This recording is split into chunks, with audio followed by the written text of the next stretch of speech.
Hello friends, welcome to ज्ञान corner, A way of unique concept. तो last video में हमने पीरियोडिक टेबल को देने वाले साइंटिस्टों के बारे में स्टडी की थी। उसके बाद हमने एस ब्लॉक और पी ब्लॉक क्या है उनके कुछ इंपॉर्टेंट एलिमेंट्स को देखा था।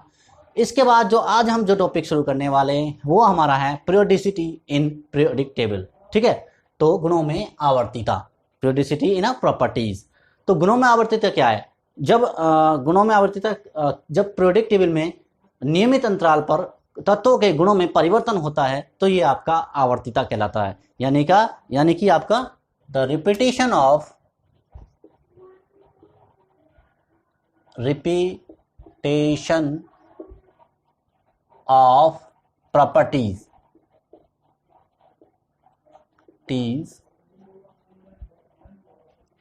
properties after regular interval।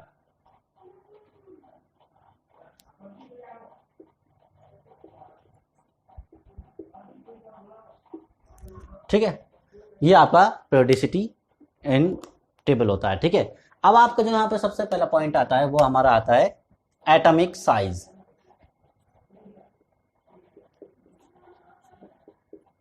यहां से आप जो मैं आपको पढ़ा रहा हूं यहां से आपका क्वेश्चन बनता ही बनता है।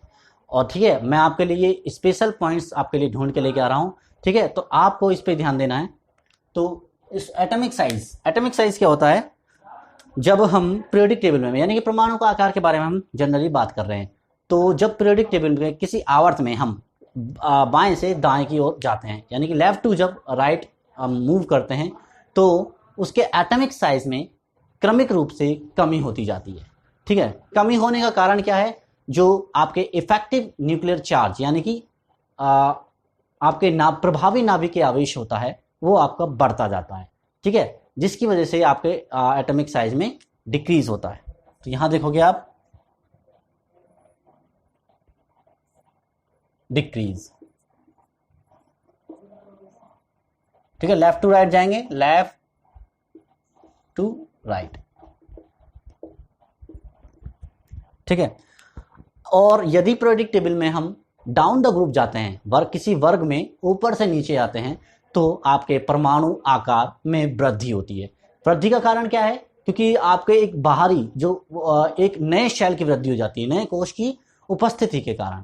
कि जैसे ही आप ग्रुप में जाओगे, देखिए सेवंथ ग्रुप, फर्स्ट ग्रुप है, फिर सेकंड ग्रुप में 2 कोश हो जाएंगे, थर्ड ग्रुप में 3 कोश हो जाएंगे। इस वजह से उसके प्रभावी नाभिक जो एटॉमिक साइज है वो आपके बढ़ जाता है। तो यहां लिखोगे आप लेफ्ट टू राइट जाने पर आपका है डिक्रीज, तो यहां पर होगा इंक्रीजिंग। ठीक है, सेकेंड नंबर पर हमारा जो पॉइंट है वो है आयनेशन एनर्जी। आयनेशन एनर्जी, इसको हम आयनन ऊर्जा बोलते हैं।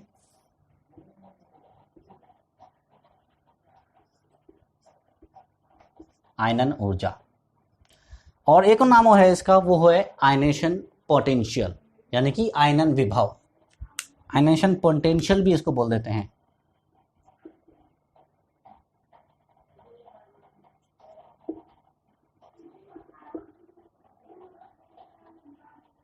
पोटेंशियल।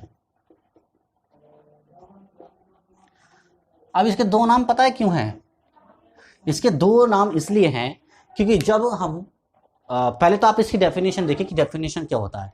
किसी विलगित गैसीय परमाणु में से एक इलेक्ट्रॉन निकालने के लिए दी गई ऊर्जा आपकी आयनेशन ऊर्जा होती है। ठीक है, कोई भी इलेक्ट्रॉन है, उसके जो सबसे बाह्य जो कोश होता है, जो शेल होता है, उसके सबसे ढीले बंधे इलेक्ट्रॉन को निकालने के लिए, ध्यान रखने के ये एटम आपका गैसीय फॉर्म में होता है, तो उस इलेक्ट्रॉन को बाहर निकालने के लिए आपको जो ऊर्जा देनी पड़ेगी वो आपको आयनेशन एनर्जी कहलाएगी। ठीक है, अब ये आयनेशन एनर्जी और आयनेशन पोटेंशियल के बीच डिफरेंस ये है कि जब आयनेशन एनर्जी, जब आप हीट के फॉर्म में एनर्जी देते हो तो आपको इसको आयनेशन एनर्जी बोलते हैं। यदि अगर हम एनर्जी इलेक्ट्रिक फॉर्म में देते हैं, इलेक्ट्रिक, तो हम इसको आयनेशन पोटेंशियल बोलते हैं। ठीक है, तो the amount of energy require by an atom, ये इसकी डेफिनेशन है, the amount of energy require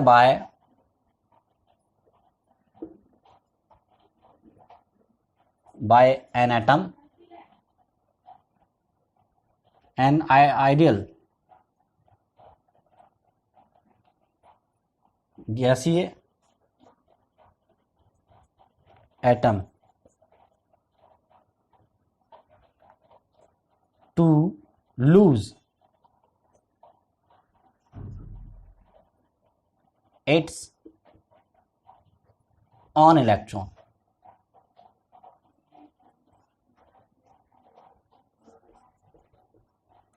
ठीक है, ये आपका होता है, यानी कि आप इसको देखिए, कोई मेटल है आपका जो कि गैसीय फॉर्म में होगा, उसको हमने एनर्जी दी है, हीट के फॉर्म में दीजिए या फिर आप इसको इलेक्ट्रिक फॉर्म में दीजिए, तो मेटल पे पॉजिटिव चार्ज आ जाएगा और एक आपका इलेक्ट्रॉन रिलीज हो जाएगा। ठीक है, इसका आप स्नैपशॉट लीजिए। हाँ, एक बात और बता देता हूँ मैं आपको कि जो हीलियम होता है आपका, यहाँ से डायरेक्ट क्वेश्चन पूछा जाता है कि हीलियम कौन सा ऐसा एलिमेंट है जिसका आयनेशन एनर्जी का मान मैक्सिमम यानी कि सबसे ज़्यादा होता है, तो आपका हीलियम याद रखना है, मैक्सिमम होता है, मैक्सिमम इलेक्ट्रिक पोटेंशियल या आयनेशन पोटेंशियल, आईपी बोलते हैं। ठीक है, आयनेशन पोटेंशियल, तो आप स्नैपशॉट लीजिए।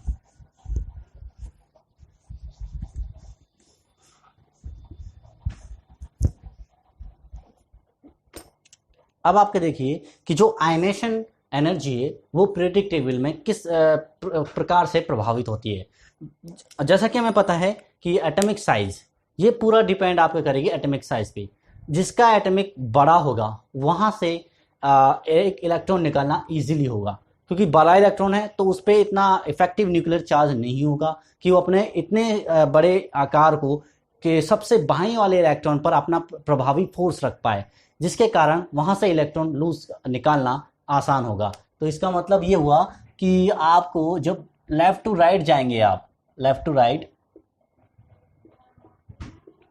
किसी पीरियोडिक टेबल में, तो आप एक इलेक्ट्रॉन निकालने के लिए जो आयनेशन आईपी की वैल्यू है वो आपकी इंक्रीज होगी। ठीक है, वो आपकी इंक्रीज होगी। ठीक है, क्योंकि वहां पर ऑक्टेव पूरा हो जाएगा और वो अपना आसानी से इलेक्ट्रॉन लूज नहीं करेंगे। अगर हम डाउन द ग्रुप की बात करें, डाउन द ग्रुप किसी आवर्त में ऊपर से नीचे आने पर, तो आपके देखेंगे कि आसानी से एक इलेक्ट्रॉन निकाला जा सकता है क्योंकि परमाणु साइज बड़ा होता है। ठीक है, तो यहां हो गया आपका डिक्रीज। ठीक है, यहां से सीधा क्वेश्चन पूछा जाता है कि आवर्तों कि किसी आवर्त में या किसी स्पेसिफिक पीरियड में लेफ्ट टू राइट जाने पर आयनेशन पोटेंशियल का वैल्यू बढ़ती है, घटती है, स्थिर रहती है, या इनमें से कोई नहीं। तो आपको ये फीचर्स आपको याद रखने हैं, तो ही आप क्वेश्चनों का आंसर दे पाएंगे। ठीक है, नेक्स्ट पॉइंट है आपका कि electron gain enthalpy, electron gain enthalpy.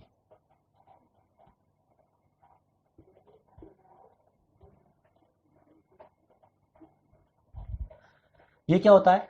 जैसे कि हमने देखा कि कोई भी परमाणु के बाएं इलेक्ट्रॉन से बाएं कोश से एक इलेक्ट्रॉन निकालने के लिए ऊर्जा दी जाती है, तो आपका आईपी कहलाता है। तो ऐसे ही अगर हम किसी बाएं कोश में एक इलेक्ट्रॉन जोड़ना चाहें, ऐड करना चाहें, तो उससे जो ऊर्जा निकलेगी, ध्यान रखना है, इलेक्ट्रॉन जोड़ने पर आपको ऊर्जा निकलेगी। ठीक है, तो ऊर्जा निकलेगी तो उसी जो अमाउंट ऑफ एनर्जी जो रिलीज होगी एक इलेक्ट्रॉन को ऐड करने पर, वही आपका इलेक्ट्रॉन एंथैल्पी कहलाएगी। The amount of energy release when the amount of energy release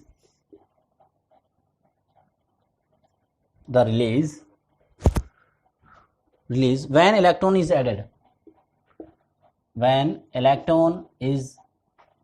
added, ideal gaseous atom. ठीक है, यानी कि किसी भी परमाणु के बाह्यतम कोश में एक इलेक्ट्रॉन जोड़ने के लिए आवश्यक रिलीज होने वाली यानी कि मुक्त होने वाली ऊर्जा आपकी इलेक्ट्रॉन गेन एंथैल्पी कहलाती है। ठीक है, जैसे कि मान लीजिए, और ये इलेक्ट्रॉन एंथैल्पी है वो जनरली आपके लिए नॉन मेटल्स के लिए यानी कि अधातुओं के लिए दी जाती है। यानी कि हम नॉन मेटल को एक्स से प्रेजेंट करते हैं, एक्स कोई नॉन मेटल है, उसमें आप एक इलेक्ट्रॉन देना चाहते हैं तो वहाँ से एक एनर्जी रिलीज होगी। ये एटम आपका नेगेटिव चार्ज हो जाएगा क्योंकि ये गैसीय फॉर्म में है, और आपके एक एनर्जी रिलीज होगी। ठीक है, इसी को हम बोल रहे हैं हम इलेक्ट्रॉन गेन एंथैल्पी। ठीक है, और ये आपके किसी एलिमेंट या किसी पीरियोडिक टेबल में कैसे प्रभावित होती है। जब आप लेफ्ट टू राइट जाएंगे,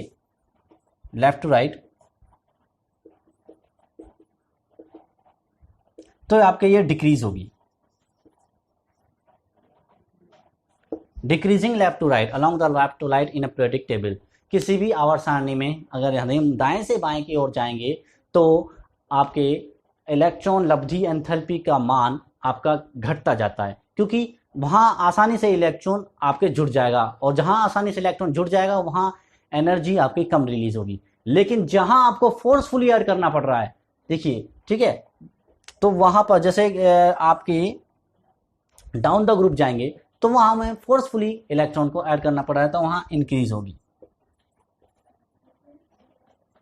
ठीक है, ये आपको याद रखना है, इनकी वृद्धि होगी। तो आप स्नैपशॉट लीजिए।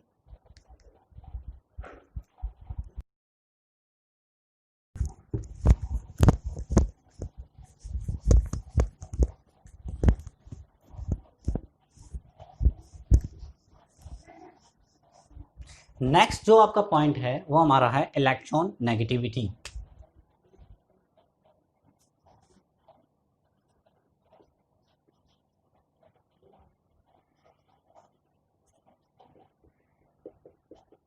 यानी कि विद्युत ऋणात्मकता। यहां से कई बार क्वेश्चन पूछा जाता है।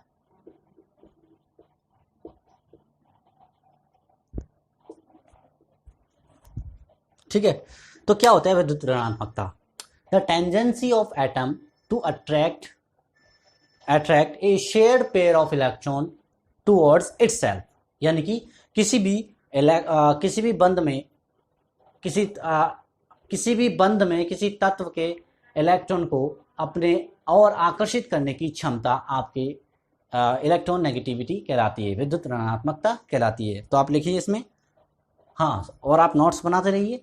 जिन्होंने पहले पढ़ रखा है वो उनके लिए तो ये रिवीजन क्लास है, और जिन्होंने ये पहले कभी नहीं पढ़ा है तो उनके लिए आप नोट्स बनाते रहिए, इनका रिवाइज कीजिए, और इनके बेस पे आप किसी भी बुक से पढ़ें, उनके इससे रिलेटेड आप MCQ बनाते रहिए, MCQ लगाते रहिए।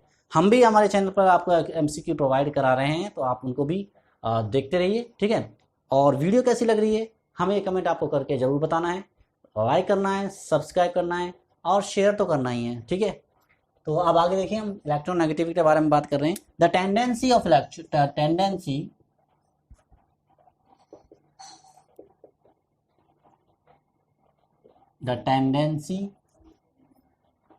Of an atom to attract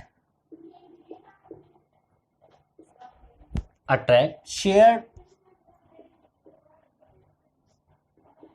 pair of electron towards itself।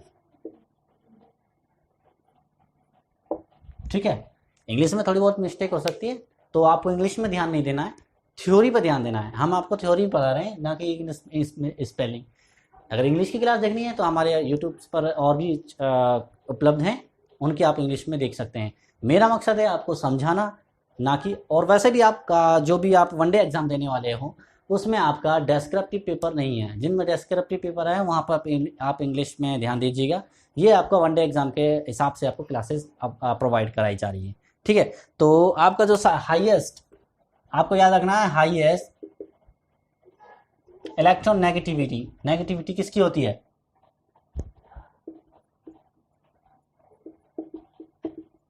तो आपको याद रखना है, वेरी इंपॉर्टेंट है, आपका है फ्लोरीन। इसकी आप नेगेटिविटी की बात करो तो 4.0 है, ठीक है। आपको ये वैल्यू याद रखनी है। नेक्स्ट है आपका लोएस्ट किसकी है? जब हम हाईएस्ट की इलेक्ट्रोनेगेटिविटी की बात कर चुके हैं तो लोएस्ट के भी बारे में बात करना होगा।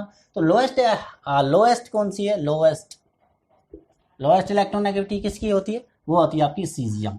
क्यों होती है? कि सीजियम का आपके अपनी प्रोडक्ट टेबल में बहुत बड़ा आकार होता है और वो आपके किसी इलेक्ट्रॉन को अट्रैक्ट नहीं कर सकता, क्योंकि वो मेटल है और मेटल अपने इलेक्ट्रॉन को रिलीज करने की टेंडेंसी रखते हैं, ना कि उसको अट्रैक्ट करने की।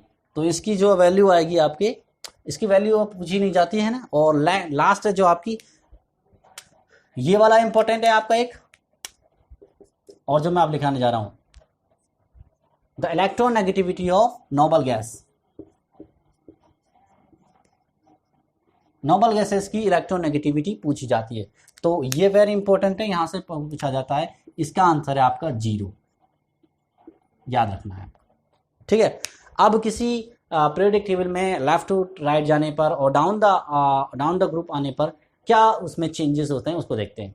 देखिए, जब आप लेफ्ट टू राइट जाते हैं किसी पीरियोडिक टेबल में, तो पीरियोडिक टेबल में आप लेफ्ट टू राइट जाएंगे तो आप देखते हैं कि लेफ्ट साइड में आपके मेटल्स हैं जो कि इलेक्ट्रॉन को लूज करने की टेंडेंसी रखते हैं, और आप राइट साइड में देखते हो तो आपके नॉन मेटल्स हैं जो कि इलेक्ट्रॉन को गेन करने की टेंडेंसी रखते हैं। तो इलेक्ट्रॉन नेगेटिविटी किसकी हुई? कौन अपने इलेक्ट्रॉन को आकर्षित करेगा, आप बताइए। तो आप देखेंगे कि नॉन मेटल्स वो अपने इलेक्ट्रॉन को गेन करना चाहते हैं। क्यों करना चाहते हैं? क्योंकि वो कोई भी एटम स्टेबल होना चाहता है, और स्टेबल होने के लिए पास उसका जो आउटर मोस्ट सेल है उसमें नंबर ऑफ इलेक्ट्रॉन कंप्लीट होने चाहिए, यानी कि उसका ऑक्टेन पूरा होना चाहिए, इसीलिए ऐसा हो रहा है। तो आप बताइए, लेफ्ट टू राइट जाएंगे तो आपका इंक्रीज हो गया, लेफ्ट टू राइट आप जाओगे तो इलेक्ट्रॉन नेगेटिविटी की वैल्यू इंक्रीज होगी, और डाउन द ग्रुप आएंगे तो इसका अपोजिट है, ठीक है, ये आपका डिक्रीज होगी। अब इसका आप स्नैपशॉट लीजिए।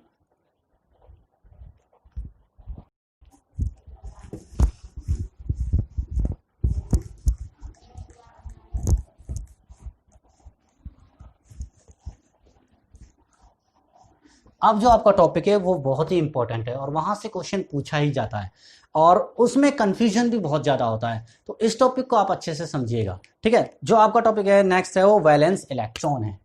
5th नंबर पे आपका आता है वैलेंस इलेक्ट्रॉन,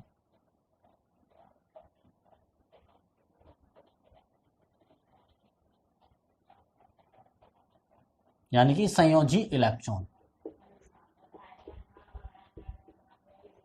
संयोजी electron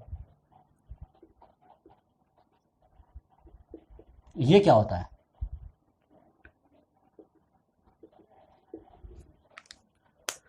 the number of electron locate in outmost shell in atom, ठीक है, ये आपका होता है, यानी कि किसी भी परमाणु के बाह्यतम कोश में उपस्थित इलेक्ट्रॉनों की संख्या आपके संयोजी इलेक्ट्रॉन यानी कि वैलेंस इलेक्ट्रॉन कहलाता है, ठीक है। इसको नोट करिए आप।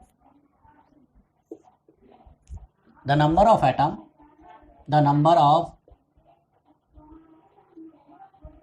Of electron locating in outmost shell, यानी कि outer cell, shell, outmost shell of the atom, ठीक है, ये होता है। और जो कि आप या तो ट्रांसफर किए जा सकते हैं, या किसी अन्य एटम के साथ पेयर किए जा सकते हैं, साझा किए जा सकते हैं, या उनको दान में भी दिया जा सकता है। That can B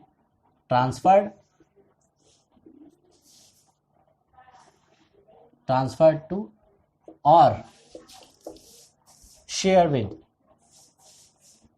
with another atom।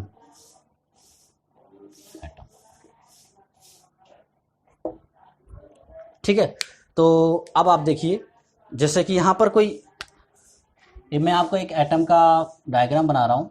ये आपका कोई न्यूक्लियस, प्रोटॉन प्लस न्यूट्रॉन, और यहाँ देखिए आपके एक शेल बनाया मैंने, दूसरा शेल बनाया। तो जो आपके आउटर शेल है, इसमें कितने इलेक्ट्रॉन है? सीधी बात है कि आउटर शेल में कितने इलेक्ट्रॉन्स हैं, number of electrons in outmost shell locate, है ना। तो ये आपके जो आउटमोस्ट शेल में इलेक्ट्रॉन है, यही आपका 1 2 3 4 5 6, ठीक है, यही आपका वैलेंस इलेक्ट्रॉन कहलाते हैं। ठीक है, और ये या तो ट्रांसफर किए जा सकते हैं और या फिर ये शेयर किए जा सकते हैं किसी अनदर एटम के साथ। ठीक है, अब आपका है जो इंपॉर्टेंट है वो है ऑक्सीडेशन स्टेट। इसको मैं मूव कर रहा हूं। ये वेरी वेरी इंपॉर्टेंट है ऑक्सीडेशन स्टेट, और इसी से कोरिलेट करता है, ये भी आपको ध्यान रखना है, कोरिलेट भी करता है ऑक्सीडेशन स्टेट। ऑक्सीडेशन स्टेट, ऑक्सीकरण अवस्था।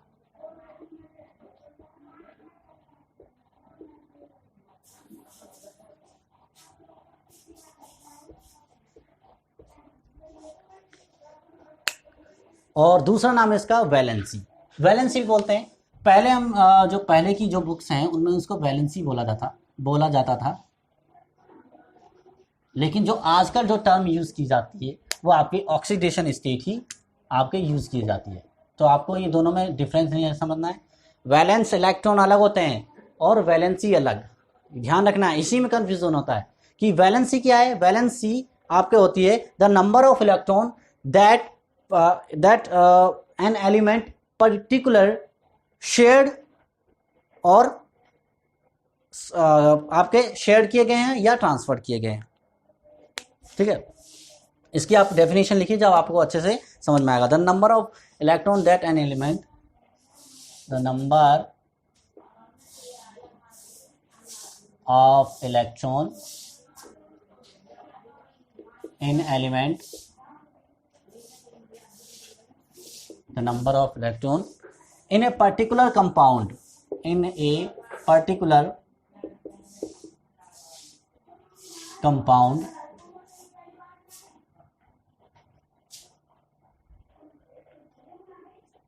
has lost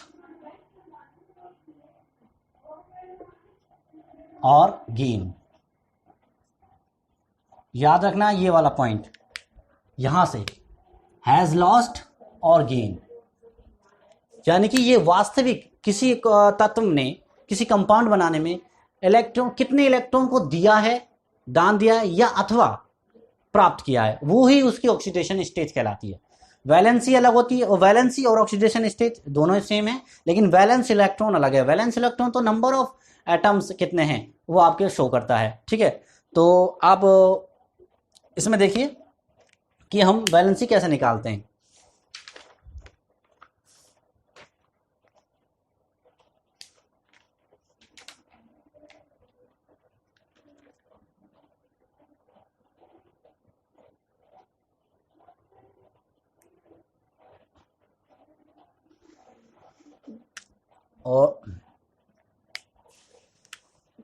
और ये आपके इंक्रीज के प्रकार होती है, इंक्रीज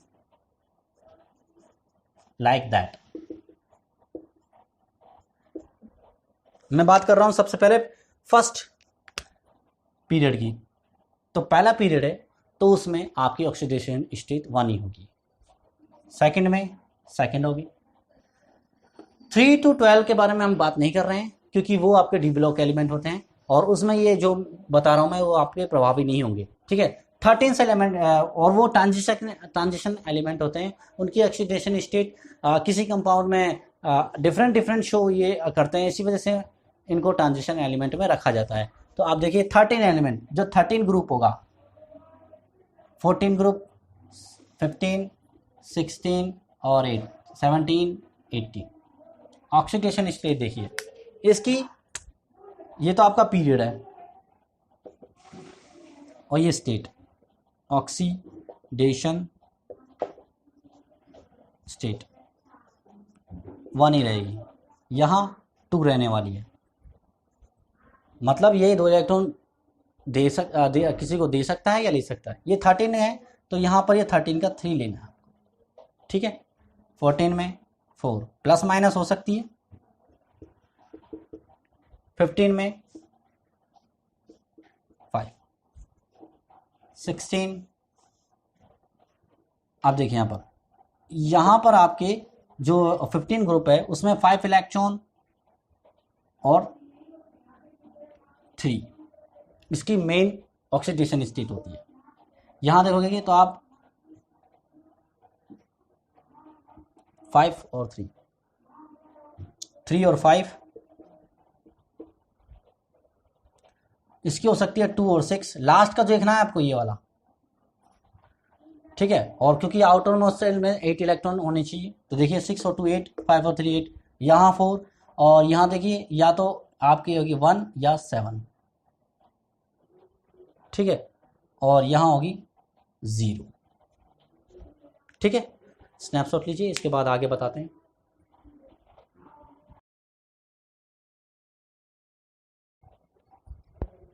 अब कुछ यहाँ पर इंपॉर्टेंट फैक्ट्स लिखे हुए हैं मैंने, जो कि एग्जाम की दृष्टि से वेरी इंपॉर्टेंट होते हैं और डायरेक्टली क्वेश्चन पुट अप किया जाता है। सबसे पहले हम देखते हैं कि पीरियोडिक टेबल में कितने एलिमेंट्स होते हैं।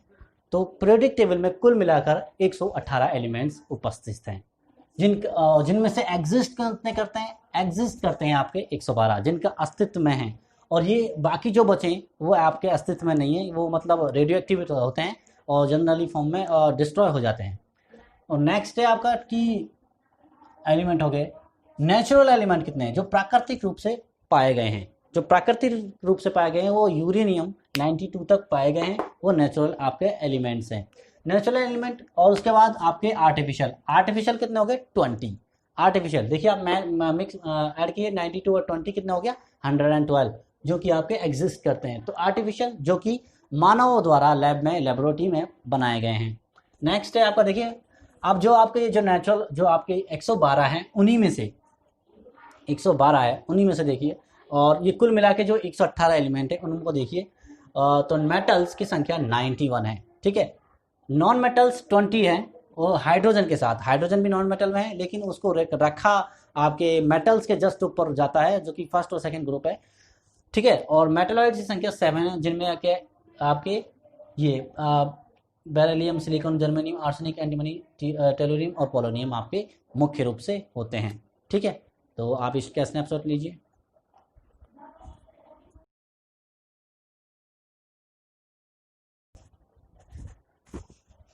अब देखिए कुछ और इम्पोर्टेंट फैक्ट्स हैं जिनको हम आपको याद रखना है हमेशा के लिए, और ये कभी भी आपके किसी भी वनडे एग्जाम में आपके पूछे जाते हैं। सबसे पहले आपके most abundant element in universe, यानी कि संसार में जो सर्वाधिक तत्व जो उपस्थित है वो कौन से हैं। तो आपको याद रखना है, वेरी इंपॉर्टेंट है हाइड्रोजन। पूरे संसार की बात हो रही है तो उसमें आपका हाइड्रोजन सबसे इंपॉर्टेंट है, फर्स्ट नंबर पे। सेकंड नंबर पे आपका हीलियम है और थर्ड नंबर पे आपका ऑक्सीजन। बात करते हैं most abundant element in earth crust, यानी कि पृथ्वी की भूपरपट्टी पर कौन सा एलिमेंट सर्वाधिक पाया जाता है, तो वो आपका है ऑक्सीजन, ठीक है। ठीक है, क्वेश्चन को जब आपके आए तो आपको उसको ध्यान से पढ़ना है कि उसने यूनिवर्स यानी कि पूरे संसार की बात की है या अर्थ क्रस्ट की। अर्थ क्रस्ट पे देखा जाए तो ऑक्सीजन फर्स्ट नंबर पर है, सेकंड नंबर पे आपका सिलिकॉन और थर्ड नंबर पर आपका एल्यूमिनियम। यहां से ये क्वेश्चन और बन जाता है कि पृथ्वी भूपरपट्टी पर सबसे अधिकतम पाया जाने वाला धातु यानी कि मेटल कौन सा है, तो ये एल्यूमिनियम है। ये वेरी इंपॉर्टेंट है। कुछ लोग इसका आंसर आयरन देके आते हैं, तो आयरन इसका आंसर नहीं है। नेक्स्ट देखिए, इन ह्यूमन बॉडी में देखा जाए तो कौन सा एलिमेंट सबसे ज्यादा पाया जाता है, तो ऑक्सीजन है, उसके बाद कार्बन थर्ड नंबर पर हाइड्रोजन। लाइटेस्ट एलिमेंट, ध्यान रखना, लाइटेस्ट एलिमेंट सबसे हल्का तत्व हाइड्रोजन, क्योंकि परमाणु क्रमांक 1 है, एक ही इलेक्ट्रॉन है, न्यूट्रॉन है नहीं इसमें, ठीक है। तो मेटल, और अगर मेटल पूछे लाइटेस्ट एलिमेंट तो आपका लिथियम हो गया। अगर आपसे ये पूछा जाए कि सबसे हैवीएस्ट एलिमेंट 92 यूरेनियम, ठीक है। और मेटल आपके ऑर्समियम में सबसे हैवीएस्ट डेंसिटी के बेस पे, सबसे ज्यादा घनत्व के बेस पे पूछा जाए तो, ठीक है। नेक्स्ट देखिए, लिक्विड फॉर्म में कौन सा मेटल पाया जाता है, ये आपका मरकरी Hg। मेटल इंसुलेटर, मतलब जितने भी मेटल हैं वो सभी इलेक्ट्रिसिटी को कंडक्ट करते हैं, लेकिन एक ऐसा मेटल भी है जो कंडक्ट नहीं करता, या कंडक्ट करता है तो वेरी पुअर कंडक्ट करता है इलेक्ट्रिसिटी को, वो आपका लेड Pb, ठीक है। और गुड कंडक्टर कौन सा एलिमेंट होता है या कौन सा आपका मेटल होता है, तो अर्जेंटम यानी कि सिल्वर। और नॉन मेटल कौन सा है, अब जितने भी नॉन मेटल है वो लगभग सभी आपके इलेक्ट्रिसिटी को कंडक्ट नहीं करते हैं, लेकिन एक ऐसा एक्सेप्शनल मौजूद होते हैं हर जगह, तो यहाँ पर भी है, तो एक ऐसा नॉन मेटल है जो कि एक ग्रेफाइट सी से इसको रिप्रेजेंट करते हैं। तो ठीक है, तो आज के लिए बस सिर्फ इतना ही, मिलते हैं नेक्स्ट वीडियो में किसी नए टॉपिक के साथ, तब के लिए जय हिंद जय भारत।